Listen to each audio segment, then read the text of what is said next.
There is a lot that happened since my last update a couple months ago, so I have a ton of things to share with you today, including a couple announcements that I want to make in this video. Welcome to my 7th art journal. If you're new to this channel, this is a series of monthly videos where I share everything that I've been doing with you, my personal projects, my coursework, and my professional artwork as well. But before that, I have very exciting news. We reached 5,000 subscribers on this channel, and I want to say a big welcome to everyone who joined since my video that had a crazy success. I am so happy that you decided to follow my artistic journey, and I hope it is going to bring you a lot of inspiration. So for the month of December, they had this challenge to create an artwork around a prompt that was Thrive and Persevere. This was an opportunity because New Masters Academy was going to release a calendar with the 12 artworks that would get the most community votes. So it was contest and a prompt at the same time, and I really wanted to be part of this student collaboration that they made, so I decided to participate. I had many things going on. I was technically on a break, but I had a lot of things to do during the break because I have so many projects going at all times with my small business, with this YouTube channel, trying to learn art, to create art, and also teaching my art class on Saturdays. That's a lot. So I wanted to take advantage of the break to work on all of my other projects, so I really didn't have time for this, but I tried to make it work nonetheless. It was very tight, but I am very happy with what I came up with. In terms of constraints, we knew about the format and the resolution that we needed for the artwork. Anything was possible. I decided to create traditional art, so I started brainstorming. I created small thumbnails with the aspect ratio that would be the aspect ratio of the final project. So I kept ideating and I made a few more thumbnails and finally decided on one of the designs. I took my own photo references. I just put the table easel on a horizontal position, and I had a linen fabric thing as a backdrop to have a dark background against my white hand so that I would see it very clearly. I set up my camera that I'm currently using to record this video. That's also my photo camera straight above. Made sure that I had the less distortion possible, and I took quite a lot of reference pictures, chose my favorites, used those to sketch, and then finally to work out final drawing. So I had my sketch and I used a grid to enlarge it while keeping the composition basically. That was a very traditional way of working. I first worked out the drawing of the hand, that was a central part of composition. Then I worked out the lettering, so I think most of the work in this piece went into the lettering part, both designing it and then not inking but painting it, because I wanted this to be as perfect as possible. That was for me an important element of the composition. In my small sketch, I had an idea of the general placement that I wanted for the letter, the visual space that I wanted it to occupy, and I had also an idea of the gesture that I wanted the letters to have. What I didn't have was the thickness of the letters, fine-tuning different elements of the letter for the lettering to work as a whole and to work with the composition as well and to feel precise, professional. That was my second step of this design. And then finally I had to work out the floral ornaments in the back. I absolutely hadn't worked out on my small sketch. So my small sketch was just my hand, a rough idea of the lettering. I knew that I needed more space because that's... okay, I can't make a... okay, that was the size of my sketch. That was pretty much the size of my final design. I knew that I needed more space in order to be able to work out the floral elements in the back and the ornamental patterns, so I kept it for last, and that was difficult. I wasn't just taking a pattern that was already worked out and putting it in the back. I wanted it to work with the composition and for the image to work as a whole, so I had to just design some. I worked in layers, I used tracing paper, I used my light box, and I worked out the floral elements on a different layer basically. So I had these two pieces of paper, one with my fully worked out drawing of a hand and lettering, and also some gestural lines I used to work out the floral elements in the back, and another piece of paper with the fully worked out floral elements. So I traced my design onto watercolor paper because I used watercolor to finish this piece in 2 steps. First, I traced the hand and the lettering, and then I gently took the tape off and taped my other piece of paper, and then I traced the floral ornaments that were in the back. With this, I started painting. I started with the lettering because I knew that was going to be the more challenging part of the composition, especially to get everything right, and using a ruling pen with watercolor for the first time. Not easy. But unfortunately, I made a mistake, and at this stage I had already spent a lot of time on this project. I made a mistake that wasn't erasable. I wasn't going to be able to save, and I just had to start over. I had so carefully traced everything with graphite, very slowly, very carefully, but in order for me to make a good enough version of this, I just had to start on a clean piece of paper. So that's what I did. And to save up some time, instead of first tracing in graphite and then painting, what I did is that I taped my first page with the design, so the hand and the lettering, on the back of a clean sheet of watercolor paper. I started painting directly on the line. So I traced directly with my paint in order to save one step, because it was 3 days before the deadline. It had to work this way. For this project, I wanted to try out more things, and I had no time at all for any of this. So I just worked out a color scheme that I liked, and I went for it, and I was very lucky. I liked the way it turned out, but that was definitely a challenge. And for this reason, despite things that I would like to be cleaner or that I would do differently, I am still very proud of what I came up with. So I submitted the piece, and there was the community vote to decide on the 12 artworks that would be part of the calendar. And yeah, I'm very happy, very proud, and very thankful to everyone who voted, because I am one of the 12 winners for this. So yeah, you can get this calendar if you're interested. New Masters Academy released it on their website, on their store, under the Student Collabs tab, and of course, I will leave a link in the description if you want to check it out. There are some amazing pieces in this. New Masters Academy is selling the calendar. They will divide all of the benefits in 12 and just give it to the artists, which is great. And I don't want to share too much about it too early because it is a long project, but I have been working on something to be able to share a lot more of my process with you. And so I have been recording the entire process of making this piece and commenting it. If it is something that you would like to see, when I am ready to share it, I will have a very special offer for people who are subscribed to my newsletter. So definitely consider subscribing if you would be interested in seeing more of this.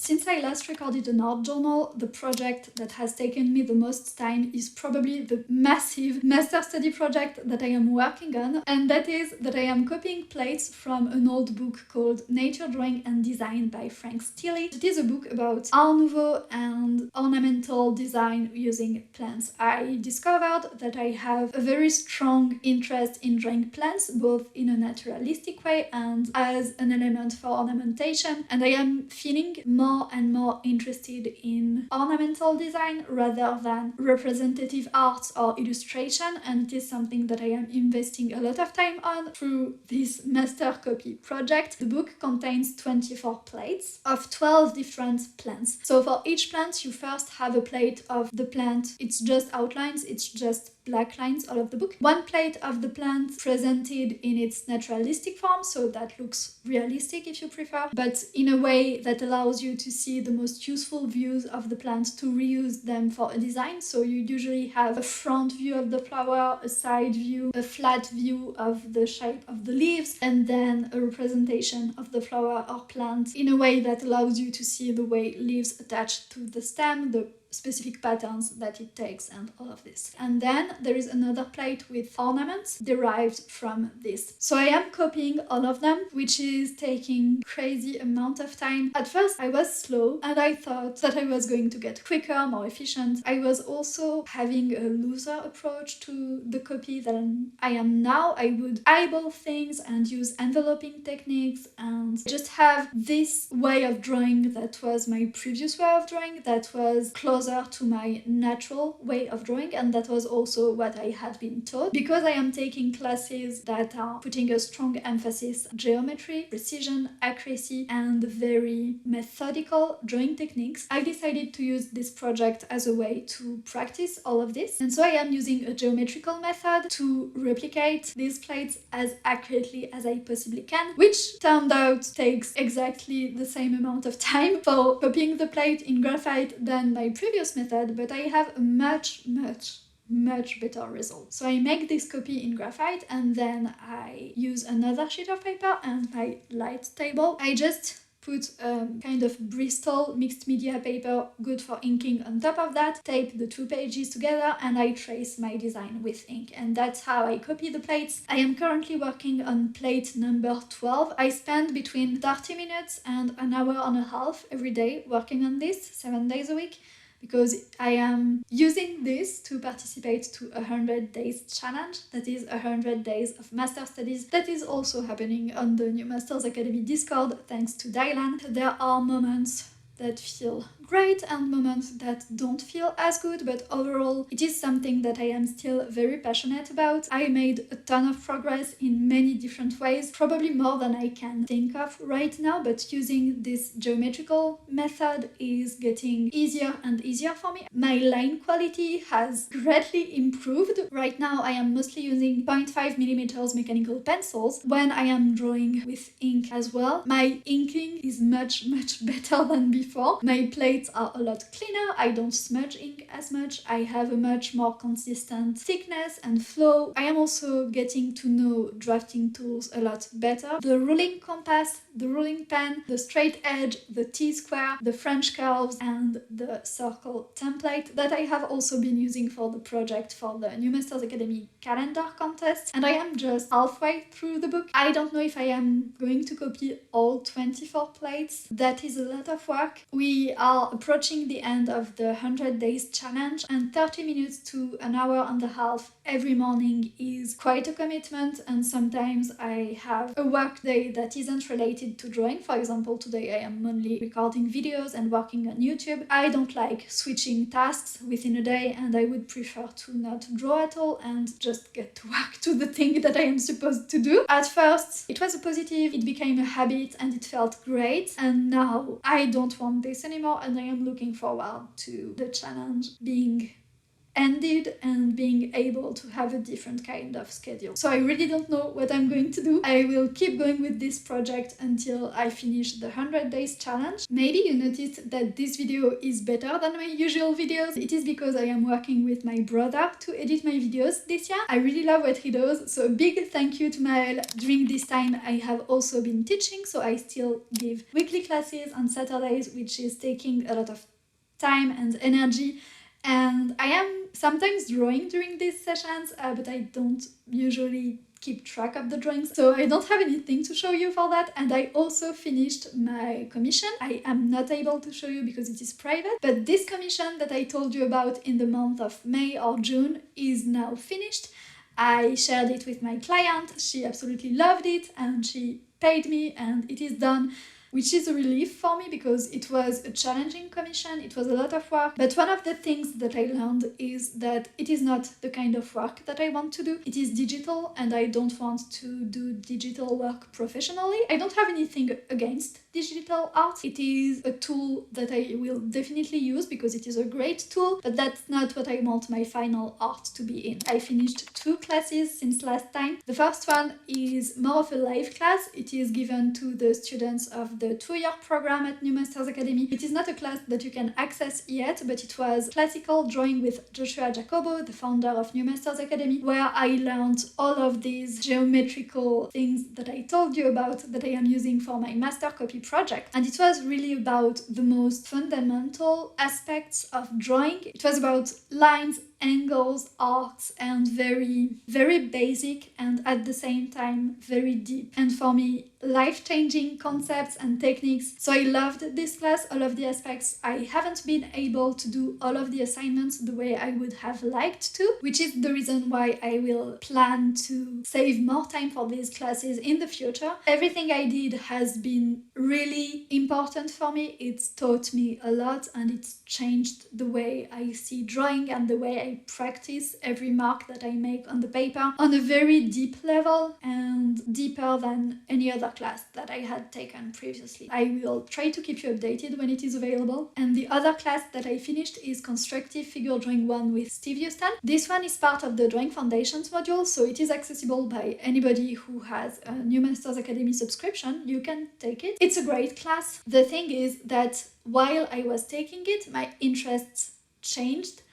And I am not so sure anymore that I want to take the Figure Drawing I module, or at least that I want to take it now. I have this strong interest for ornamental designs, for botanicals that I want to follow. I want to deepen my understanding of geometry and keep practicing this. And for this reason, I have decided that instead of taking the Figure Drawing I module, I will only take 2 classes this trimester that just started.